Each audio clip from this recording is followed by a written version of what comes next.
This beautiful bachelor pad belongs to a 30-year-old who moved from Muar, Johor to the bustling streets of KL. But would you believe it's above a 1940s shop lot in Brickfields?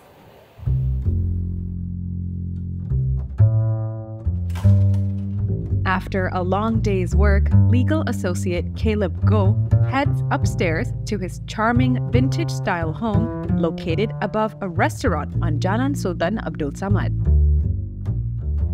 This shop house was built between 1945 and 1950.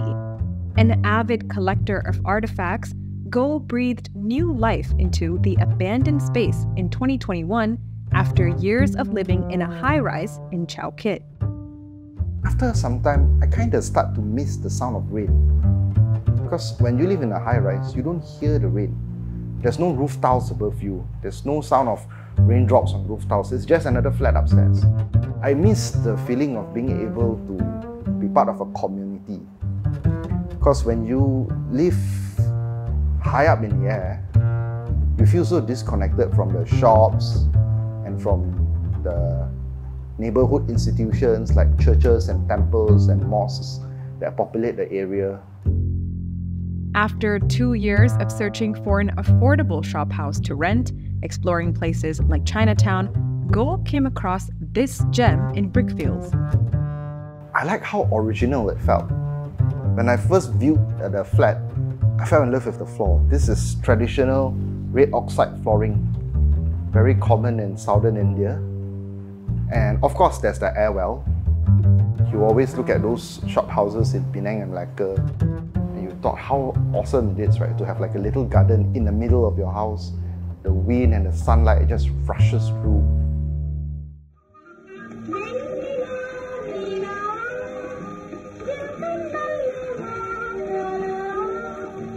The space has seen minimal renovations since the 1950s, with many of its original features preserved, from doors and grills to picture rails and even the kitchen hood.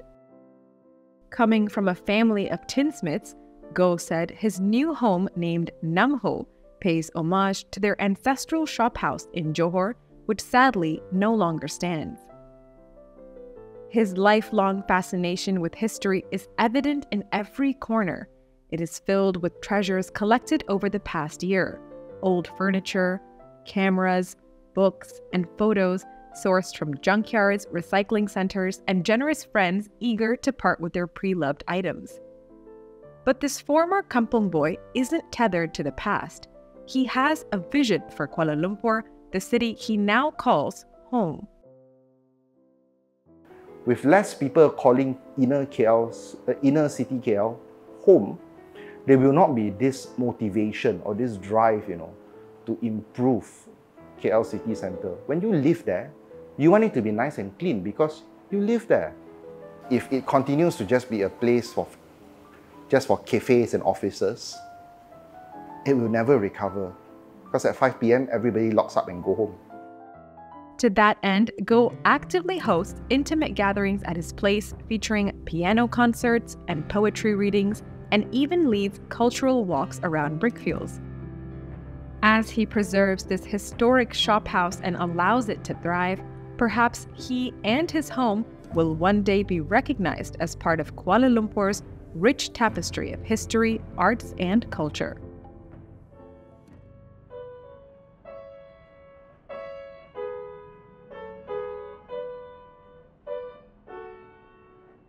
Theevya Ragu, FMT Lifestyle.